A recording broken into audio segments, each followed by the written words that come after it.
always thought that my identity was just teaching, and that's it. That's all I was going to be known for. And coaching provided me the perspective that I have value, and all my experiences have value. I want everyone to know about God. And I want everyone to know that you can access that God within, because that's lived in me my whole life. But I never knew what that was. And now I do. I know that he's there and he's talking all the time. Good morning, sunshine. Welcome to the Faith and Growth Podcast, the space where psychology and spirituality come together to help you rise into the person you were created to be. If you're ready to stop playing small and start living the life God designed for you, I got you. I'm Dr. Betsy Guerra, psychotherapist, speaker, and author, and I'm here to help you heal, rise, and walk boldly in your purpose. So if you're ready to do that, let's get started.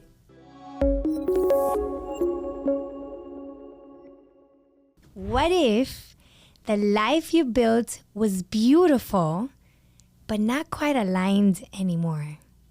Like there was room for more. Today I'm talking with Cynthia Gonzalez about the brave, vulnerable process of stepping away from what was familiar to step into her purpose. If you've ever wondered, is God asking me for more? This episode is for you.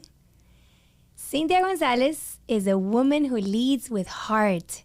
She spent years in education pouring into students and families, and then God invited her into something new.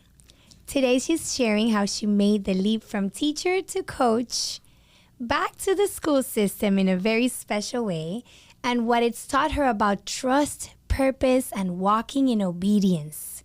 Help me welcome the one and only Cynthia Gonzalez. Thank you for having me, Betsy. What a nice intro. I loved it. Welcome. It's nice to hear that from your perspective. So thank you for having me. I'm super excited to be here. I'm excited you're here, Cynthia, because you are the person in my life who has bought everything I've ever offered. Yes, I have. And I still will if I have to. And I, you know, when the student becomes the master, that saying, I feel like that's you. I feel like you left me in the dust. And now I watch you and I witness you blossom and just share your gifts and rise, and I'm awed. I'm awed by you. Thank you. I wanted people to get to know you, maybe there are people who are in the same position you once were. You were happy. You were content with your life. You were doing good work. And then suddenly you were pulled for more, not intentionally. And it's been a process of surrender, a process of saying yes. So can you tell us a little bit about your story? Well, so you want to go from the beginning? Whatever you'd like. August 22nd, 1983. No, just kidding. So really, truly, my faith life started, I was thinking about this earlier today, but my first Holy Communion. I think it's when a seed was planted in my heart to be a woman of service and a woman of faith, even though I didn't know it yet. I remember receiving one of the gifts that I received, or two in particular, were a little communion book that has the order of the Mass, and it has the prayers, and then a little Precious Moments Bible. And in it, there's parables of Jesus Christ, and there's stories. And I always read the book, and when I was little, I would sit and do the Mass. I was the priest at home, and I would do the Mass. And on top of that, my family faced a lot of adversity throughout my life. There was tragedy in my past, and my parents were young parents who were going through adversity one step at a time because we were so young. So everything was happening for them all at the same time. And I can remember vividly my father always coming home from work after a really hard day, sharing stories and sharing stories of his mother, who also went through lots of adversity, and being a woman of faith and always going back to church. So that seed of service and that seed of faith was planted in me by the stories that he would tell, by the adversity I saw my parents go through, but by their immense faith. And fast forward to getting married and having kids and being, my career being a teacher, it just flowed in organically and naturally. And I was a teacher in the classroom and in a Catholic school, and everything I saw my dad ever get involved in, everything that he ever did, I wanted to do, because when I watched him serve and when I watched him be a part of the church and do all the things that he was doing, what I witnessed was intense joy, even though there was so much chaos in his life. What brought him calm in every storm was his service. And so I might get a little bit emotional, because it's that I test my faith to. That, no matter what you're going through, what you need is to center to source, to God, and that's changed my life in an immense way. But at the beginning, I didn't know. Little by little, I've gone understanding that. And a lot of that has to do with you, Betsy. A lot of that has to do with seeing you go through your adversity and being able to be happy and doing all the things that you do and all that I've learned from you. And so, yeah, that's me. So you were a teacher and you loved it and you're really good at it. I've seen you in action. And there's something that I love about you tremendously that I feel like our listeners should know, which is you have this like contagious energy and joy, and fun is your middle name. Like whatever you do, you bring fun to it, and it's a very childlike fun. So your kids are attracted to you because you're one of them, just a little more mature. And maybe kind of, sort of.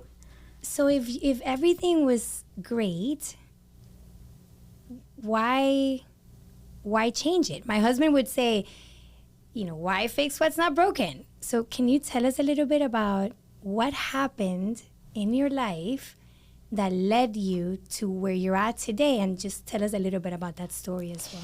So in my life, there were two big shifts, actually. And in one of them, I wasn't happy. In one of them, which was my first job, I experienced lots of joy and lots of happiness, and I grew there from a little girl to a woman.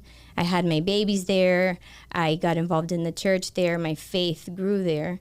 But at some point, it just wasn't doing it anymore. And I was coming home upset, and I was coming home miserable, and I was bringing home a lot of negative energy, and it was trailing into my personal life, my marriage, my motherhood.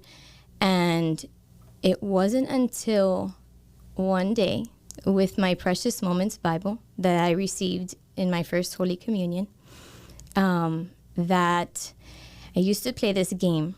It's Bible Bingo. I'm sure a lot of people know about Bible Bingo, but Bible Bingo is basically you put a question in your heart and you ask the question and open the Bible, and whatever the Bible says is God's answer to you. And I always tell the kids, because I do this till this day, 9 times out of 10 or 10 times out of 10, there's an answer in there somewhere. And so this one day where I was not the best version of myself and just miserable and tired and over being this upset, I decided, okay, I'm going to ask the question, God, what do I do? And my 5th graders were sitting right in front of me. And I opened that Bible, and it's Precious Moments. It's for like 7 to 10-year-olds. So it's written in my language, my kid language, my little baby language. And it was the parable of Sarah and Lot. It was a story of Sarah and Lot, who had to leave from one second to the other and never look back.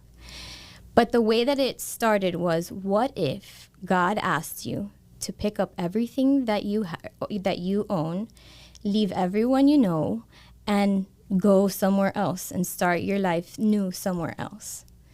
And it was like an explosion in my heart. Like, okay, that was the first day that I was like, all right, God, I'm going to do this. And I'm done not being happy. And I know that you can provide that joy.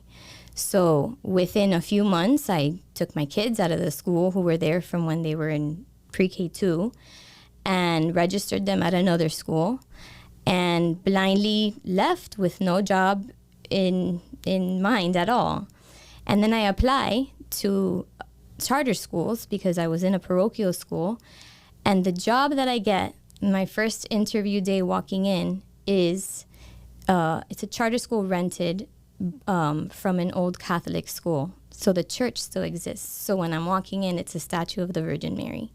And I knew again in my heart that God was there guiding me in the direction that I needed to go. So it's almost like validation. Just trust me. Trust that I've got your back. So I worked there for that year, and that's the year COVID hit. And that's adversity. COVID was a huge hit to my career, most especially because the way that we're used to teaching was ripped away from us in an instant. So we had to reinvent the wheel.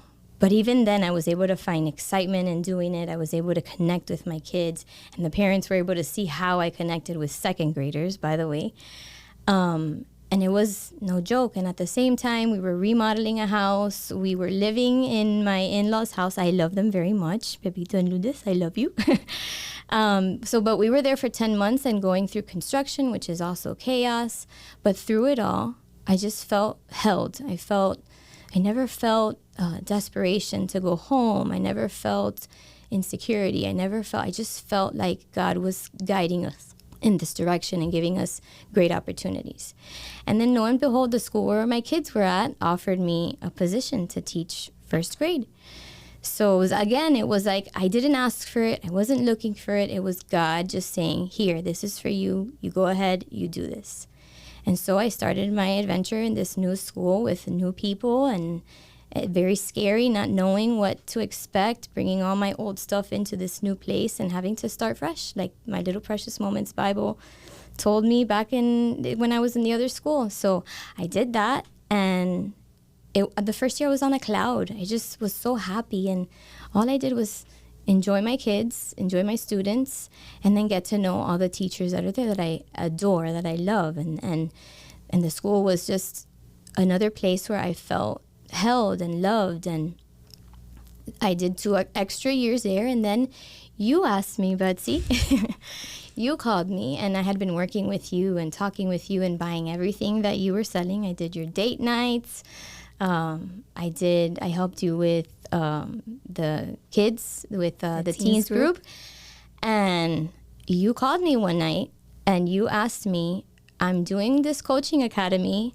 Would you? And I didn't even let you finish the sentence. I said, yes, I want to.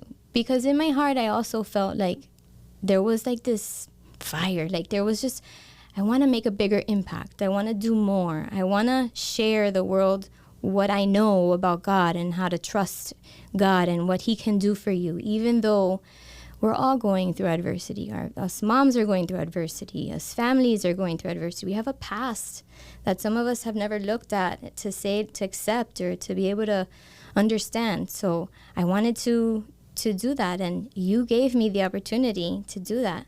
So in my full-time job with my new friend Nati, who I love and adore as well as my assistant, I was able to accomplish the Faith-Based Coaching Academy, and that blew me away, because the one most important thing that you taught me in the Faith-Based Coaching Academy was about me. I got to know myself first, and I got to accept myself, and I got to see myself through your eyes, through your coaching, and through our group, and I was able to be vulnerable and accepted and loved and held once again.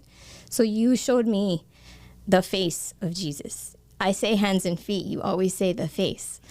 So I got that in the Faith-Based Coaching Academy. Can you pause real quick? Can you tell them why you said that? Because I had never heard that expression before until I heard it from you. So I've always said that my desire in life is to be the hands and feet of Christ, so that everything that I do in life is with Jesus's hands and feet, so that, you know, I'm always in alignment with him and always in center with him. I remember telling you that, and you'd be like, oh, I've never heard that, because you always say the face of Christ. But yeah, that was that. So yeah, Coaching Academy taught me first about myself, and like I began to understand myself and understand that, you know, I was in poop for a while. I was sitting in poop. No, you have to explain why you're saying that. It's out of context. Yes. Well, you say that there's pain and suffering, and that pain is like fertilizer. And you can either sit in fertilizer and like it, and it's warm and it's delicious and it's yummy, and you can stay there because it's what you know, and you just don't know anything else. Or you can choose to use your pain to fertilize you and grow. And I learned that through you. I learned to take everything that I had gone through, accept it, love it, own it, and know that I grew there. Like, so I used to look back at the place and be like, oh, I never want to go there again. Oh, I never want to see that place again. But now I look to that place and all the people. Your old school. My old school. And all the people that were a part of it. And I'm grateful. And not a lot of people can do that, because there's, you know, things you hold on to. But I see that I needed that in order to be sitting here with you today. So yeah, at that Faith-Based Coaching Academy did that to me the first time. And then the second, I learned that Was the second what? Explain to us. Oh, I did the cohort 2 times, then 3 times, then 4 times. And I missed this one because I was in obedience with God. But yeah, you allowed me to be a part of the second cohort. And that was even a bigger gift from you. So you say I buy everything you sell, but it's like I feel selfish sometimes. Like, she's letting me do this, and because it's so much, it's priceless. What you offer to me is priceless. What you've given me and my family and my marriage, most especially, it's priceless. So when you speak, I listen, because you are the face of Christ for me. And I don't know, it just feels super, not indebted to you, just super connected with you. Like, if you understand what's in my heart. And I think that's why you and I get along so well. But yeah, I did the cohort the second time, and I think selfishly it was like, I just want to meet all those people, because the people that do join the Faith-Based Coaching Academy are freaking awesome people. And then it just creates this community that you have. So I have my first cohort community, I have my second cohort community, and they've all their stories and all their growth, what you see them go from the beginning to the end, seeing their confidence build, seeing everything. It like blows you away. So you want to be a part of it again and again and again. And then the third cohort's the same thing. So it's been an amazing journey, and it's taught me just to live in that surrender. You know, you shared with us in the cohort that sometimes we hold on to things, you know, we want them super close to our heart, and we don't want to let them go because they're ours, and because we just know it, and that closes the door to receiving. And you've taught me to open my hands and to just allow for things to land in your lap, and then let them go if they need to go, and come back. And so just living in constant surrender. You've taught me that. And I've learned that from you. Surrender. Yes. Surrender is a thing for me. It's a thing for me. We think that living in surrender means doing nothing and letting God do the thing. Right. And living in surrender has a very proactive aspect to it, because you live in surrender means that you live a guided life and that you act on what you're guided to. Mm-hmm.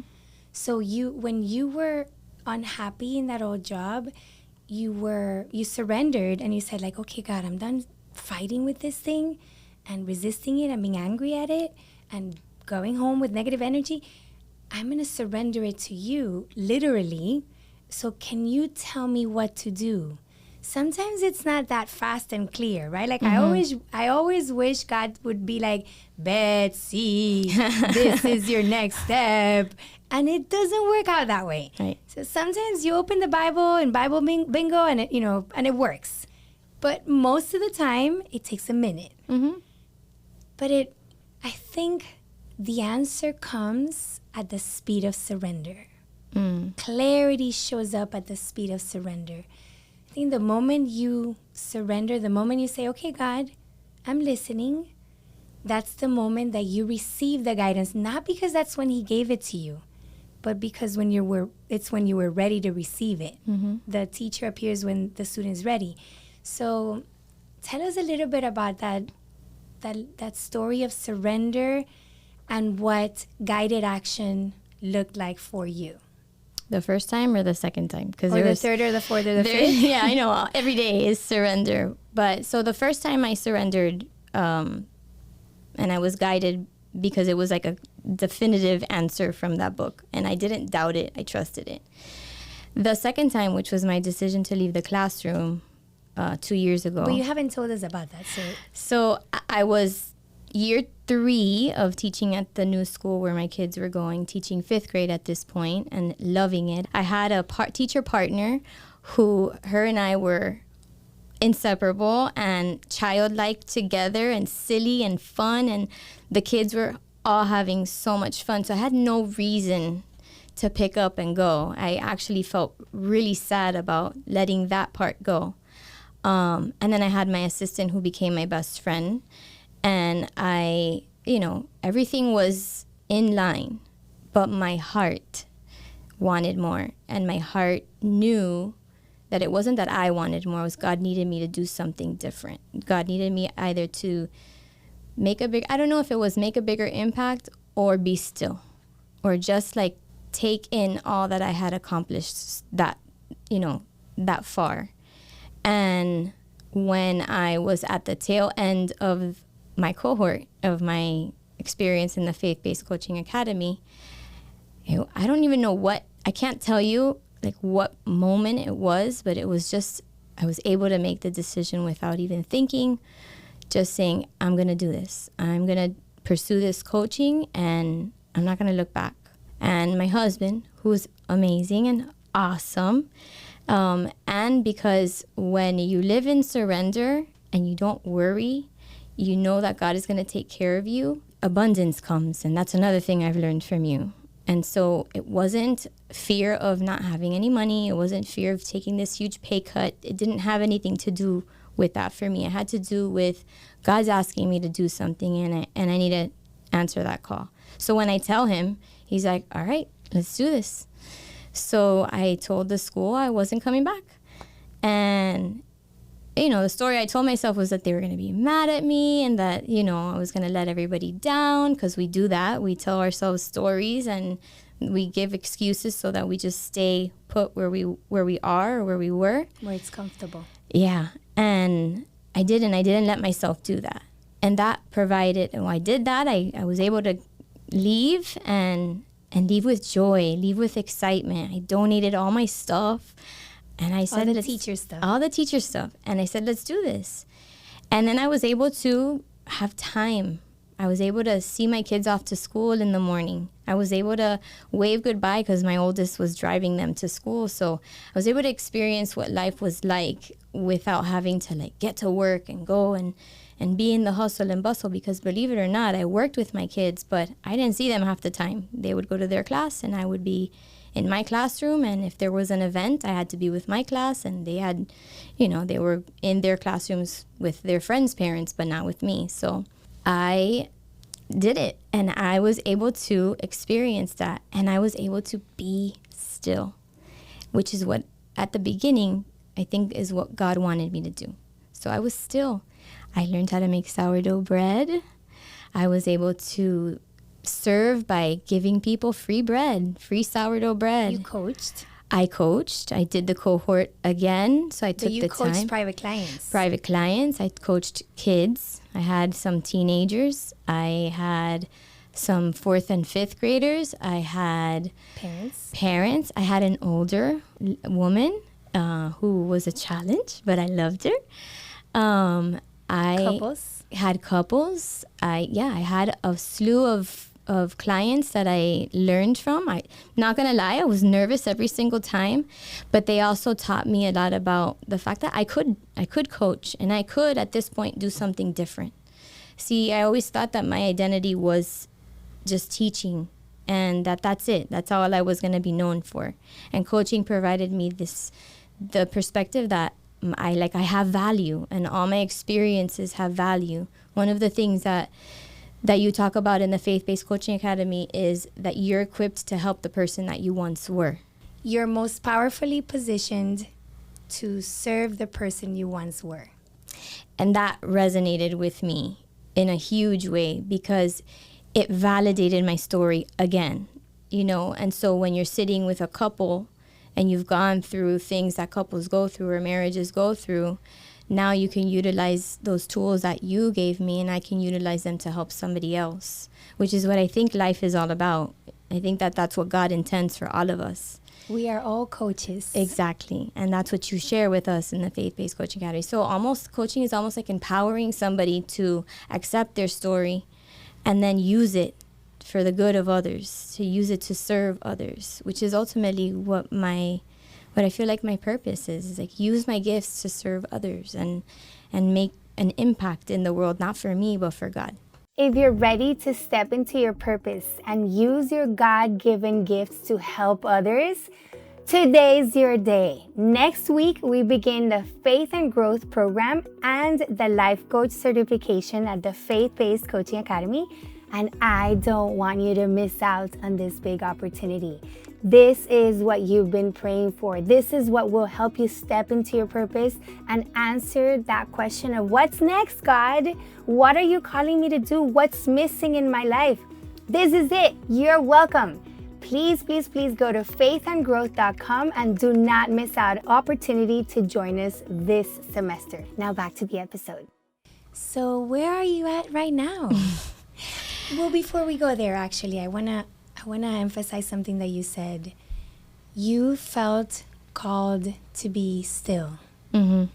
And stillness is a beautiful place where we get to connect in a special way with God, because we're not busy like with our agenda.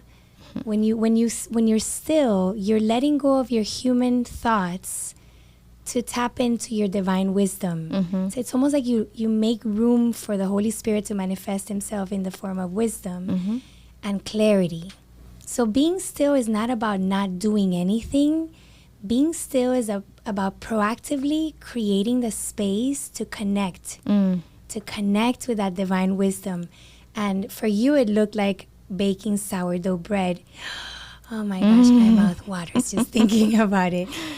And it allowed you to just take care of that dough and the mother, you just feed it and mm-hmm. do all these things. And we get to take care of ourselves and water ourselves and feed ourselves. And in that stillness, there's a scripture I love, and it's in Isaiah, and it says, "For my thoughts are not your thoughts, neither are my ways your ways, declares the Lord.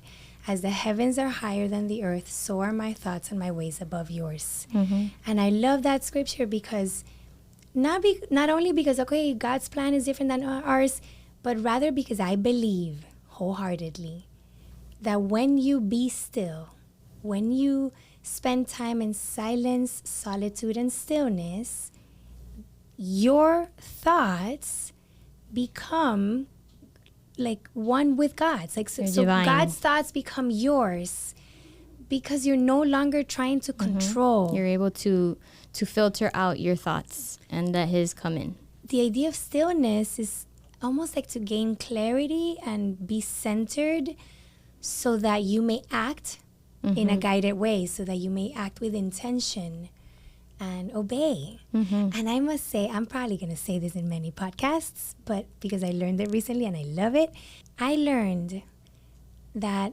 everything we do, everything you do to be the hands and feet of God on earth, is based on gifts God's given you. So it's almost like you're returning that gift. You're glorifying him by using it in the service of others.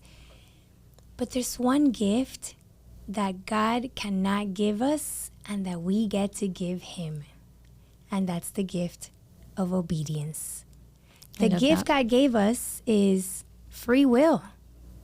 The gift we get to glorify him with is obedience, which looks like living the dreams God dreams for us, which are always going to be better than our own. So can you share a little bit? I know you went through that process of stillness. You were coaching, but you were very present, listening, tuning in. I admire that so much. I remember witnessing you and being like, I want to be like her when I grow up.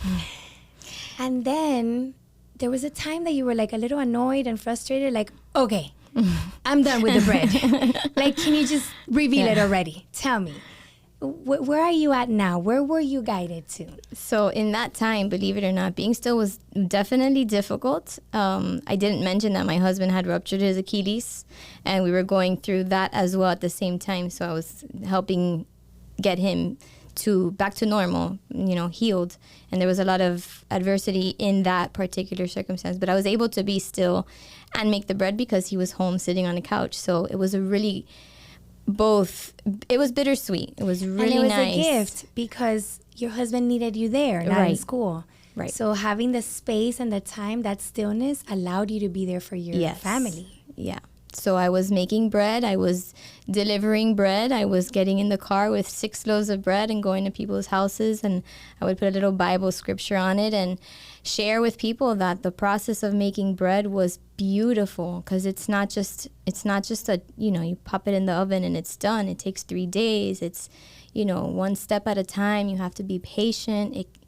Sometimes your bread can go flat, and that's okay. It's still edible. You can still eat it, and everyone that enjoyed the bread, I just love sitting back and especially you, because you make noises when you eat. I know. So I loved doing that. But then at some point, like you said, I was like, I felt like a call to do more, and I felt like maybe being home was limiting.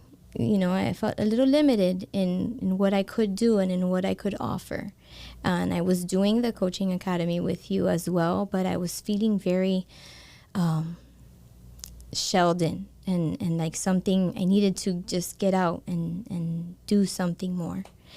So it seems like a whirlwind, and this has only been in a matter of like 3 years. Everything has happened so fast, but so guided. And in the middle of being still, I got a phone call from one of the administrators at the school where I was working and where my kids go to school. And she said, hey, and I knew just by hearing her voice that she was going to offer me something. And there were plenty of teachers who were pregnant, so I knew that they needed some coverage. But she asked me to substitute middle school math, which, if we can go back in time, I was not the best math student. I sucked at math. But in my heart, like, there was a resounding yes, do it. After many no's, because many people had offered you positions as teacher. Yes. And so, but it was a resounding yes, and I felt like on fire to say yes. But I didn't say yes right away. And an old version of me would have been like, yes, because I don't want to say no so that she doesn't, I don't quedar mal or look bad in her eyes. This time it was like, okay, maybe let me think about it. So I sat down for a few days with a paper and the pros and cons. And this created an issue in my house because my husband was dead set on that I was just going to be home and be a housewife and the June cleaver, like he likes to call it. And I sat there and I looked at it, and everything pointed towards, like, why not? Why not take this opportunity to go and impact these kids? Because what's in my heart, and it's what you said, is that I have this childlike tendency. I have this ability to connect with kids that I know is a gift from God. I can be in a room full of adults, but there's kids there, and it's not in a weird way. but I could play with them and I see them and I want them to feel the way that we should feel as adults about God, you know, like that childlike trust, that joy that you feel when you're little and your dad walks in or your mom walks in or somebody that you love and admire walks in, that you're like, so excited to see them. And when I'm with the kids, I can see that and I can experience that. Now I'm going into middle school math, and as soon as some kids start finding out, I can hear that same excitement from them. Oh my God, she's coming back. It's going to be so great. It's going to be awesome. And so I go in and I do this job that is challenging because it's math and I have to teach it to 6th, 7th, and 8th graders. So it's not easy math. So I have to go and study and make sure that I cross my T's and dot my I's. But I experienced so much like coaching in the process. Like, I was a different version of myself. The woman who left 2 years ago was not the woman sitting in that classroom again. And I could see myself in a different way. I could see myself confident. I could see myself excited. I could see myself making sure that these kids felt that love, that face of Christ, the hands and feet of Christ. And then, of course, I get another opportunity landing in my lap. And this one was definitive again. It was a no-brainer. It was like, I have to do this. So they offered me to teach religion to 7th and 8th graders. And again, I didn't say yes right away because I wanted to make sure with, you know, God and his guidance and with myself that it was going to be the right decision. But everything about that is what I'm all about. Why? Because I want everyone to know about God. And I want everyone to know that you can access that God within. Because that's lived in me my whole life. But I never knew what that was.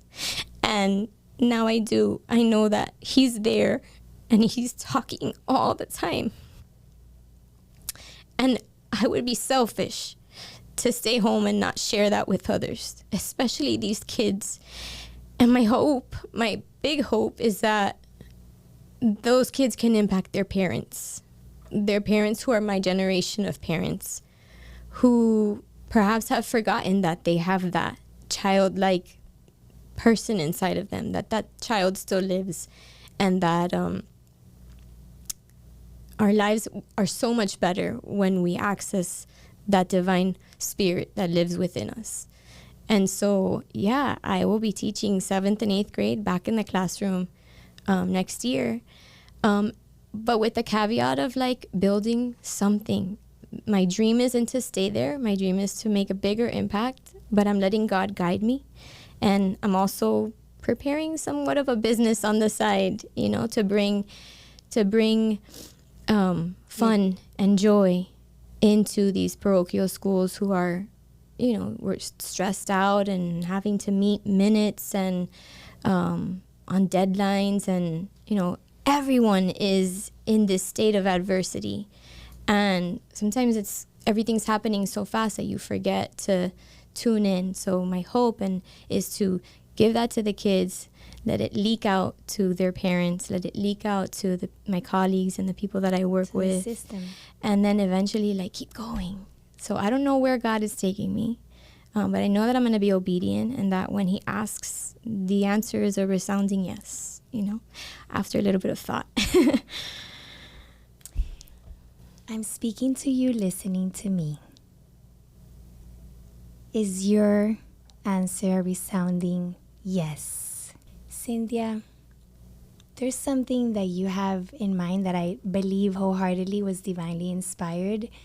And although it's in the early stages of development, I think there's an opportunity to speak to school administrators, to school staff, parents, and everybody who is in that field, because I believe they will agree with you in that there's a need. There's a need to combine psychology and spirituality, which is what we talk about here, because the psychology part teaches us why we think, feel, and act the way that we do, or how you said it. And you had never told me that, so thank you. That was so beautiful. How you said it, the Coaching Academy taught me about me. Psychology teaches kids, parents, administration about themselves. But then spirituality is, okay, now that you know a little bit about you, let me tell you how you can surpass that. Mm-hmm. And it's like just transcend human potential. I always say that you cannot live your faith if you don't do the personal development work. Mm-hmm. Because if you're a walking trigger, you're not going to be acting in a nice way. If you have a lot of anxiety, you're not walking with faith. You're walking with fear. Mm-hmm. If you have relational problems and resentments and unforgiveness, then you cannot be love. Mm-hmm. So if you don't do that work, you can't live your faith. But you can't do that work without faith. Mm-hmm. You need faith in God, but faith in yourself too, faith in the process, faith in the people guiding you. So can you tell us a little bit about that vision so that those people who are listening can get excited about what's coming their way? Yeah, it's a little scary to say it out loud, because it's like you say it and then you kind of got to show up for it, which is fine, because you have to do the hard stuff in life to be successful. You can't just sit on an idea and expect for it to happen. You gotta act. And so my idea for administrators out there and schools out there is to help you. My goal is not to be a disservice or a time taker, because that's what happens is all these extra things take time. But rather, I want to bring electives, an electives-based program into Catholic schools, because it's one of the things that isn't readily available in the Catholic schools. Catholic schools will understand stream-based electives, so that instead of having a 5-day week of core classes, you have maybe a 4-day week. And one day is all electives. And then that would give teachers an opportunity to make extra money, because I would hire from within. And that would give administrators the chance to make their schools more attractive, make their schools more fun, and it would take a lot of the pressure off the kids. They would leave with, resources, and they would be doing things that they enjoy, like science, robotics, music. And then I could add the coaching aspect to it, because I think while we have counselors in schools, I think, there's definite need for coaches. So those kids that just need to be motivated, they need to be encouraged. I can offer that because I've been there. I know that's my sweet spot. As a teacher, there were many days where I'd throw out the book and then just ask them how they were doing. And those were the days where they learned the most. It was the days where it wasn't about the subject. It was about, hey, what's going on with you? Sometimes that's all these kids need. Is most behavior in schools. The behavior issues are children who have suppressed emotions. They have things that they don't know how to process. And then teachers are too busy. It's not that they don't want to. It's that they're just too busy. Administrators are too busy. Parents are too busy. So how cool would it be if there were coaches on site that could be there to process these things with the kids? I really feel strongly that if we make that a priority in schools, not just parochial schools, obviously the faith for me is number one, but anywhere, if these kids had someone that they could go to that just focused on processing the things that they're going through, which is a lot right now, man, we deal with a lot of, we lessen the amount of mental health issues in schools. So you're bringing fun, life skills, coaching, awareness, trust, walking in faith, and all the good stuff to our children community now, so that we can get rid of the anxiety pandemic that exists among our peers, among our youth. Yes. So I can't wait. I can't wait. I am going to be right there with you to cheer you along, to support you. I know you will. So watch out. Thank you. She's coming your way. where can we find you? So my Instagram handle is at Life Synergize, and that's Synergize with a C because my name is Cynthia. And then my other Instagram is Gonzalez, ABCDE, and that is because my family's names are Alex, Braden, Cynthia, Dylan, Elsie. Foxy's the dog, and Gwenny is the other dog. So we're the quirky ABCDEFG family. So yeah, I'm working on a website. It's not quite ready yet, but yeah, that's where you can find me. Thank you. Thank you for having me. Thank you for always cheering me on. I'm indebted to you. I can't even tell you how special you are. You are the face of Christ for me. I love you. I love you too. Okay, your next chapter does not have to look like Cynthia's or anyone else's, but if God is nudging you for more, like if he's asking that you step out of your comfort zone and say a resounding yes so that you may live in your purpose, grow in faith and wisdom, and live the dreams God dreams for you, then let's go. Thank you. Have a beautiful day. That's it for today's episode. I loved spending this time with you. So thank you for joining me. If somebody came to mind while you were listening, bless them with this episode. Send it to them. And if you may, please subscribe and leave a review. Those are really helpful to help us spread the message. And if you want to grow in faith and wisdom, join me at faithandgrowth.com. Thank you for spending this time with me. Love you. Bye.